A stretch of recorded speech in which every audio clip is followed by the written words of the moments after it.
Good morning. Good morning. And welcome to Coffee with Dan and Carol. Carol, I was reading an article about a study that was done by Diamond Cutters International back in 1988. And they'd done some work with a bunch of their big retailers across the world. And a lot of these companies had put on a marketing push where they invited some of their past customers, people who had bought wedding and engagement rings from them 15 and 20 years previously. They invited all those people to have an opportunity to trade up their rings and to get a new one. And there was a reasonably large percentage of people that actually took the companies up on this, traded up their rings on new wedding rings. Now, they studied those people over the next 5 to 10 years. And there was a large percentage of those people that in that time, the people who had traded up their rings, they actually then had no use for their ring. They had gone their separate ways with their partners. And the whole premise of the article was, do you need to trade up?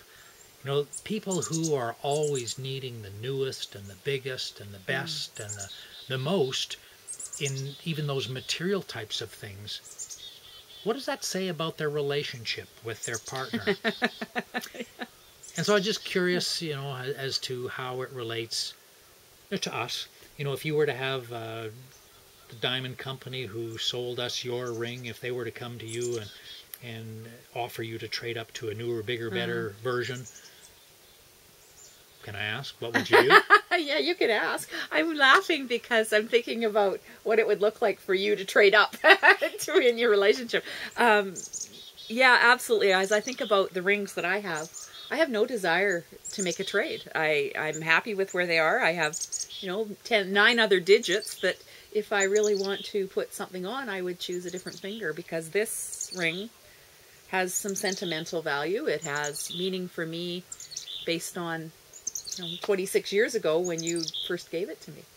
So when it comes to material things, like a car or a camera or a computer, maybe there's not the deep psychological attachment and emotional. But I think with something like a wedding band, something like that, there is some deep connection there, some real meaning that is extremely important at some level of consciousness.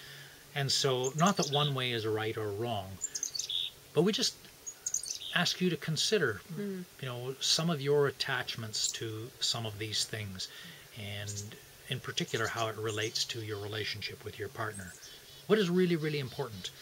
And what of those things around you, a ring, maybe your home, certain things that you have, what of those things have a deep attachment or relationship to your relationship? When you say home, that reminds me of something else, but that we don't have time for that today. Let's talk about that in another talk. Well, I guess you're just going to have to come back and see the next time around. All right. Beautiful. So, let us know what's going on for you in regards to psychological attachments and what it means to your relationship. Do you need to have the biggest, the best, the newest, and how does that relate to your relationship with your partner? And send us a post, a comment, find our email, send us an email. We'd love to answer any questions and to talk to you again. Have a great day. And continue to enjoy your life.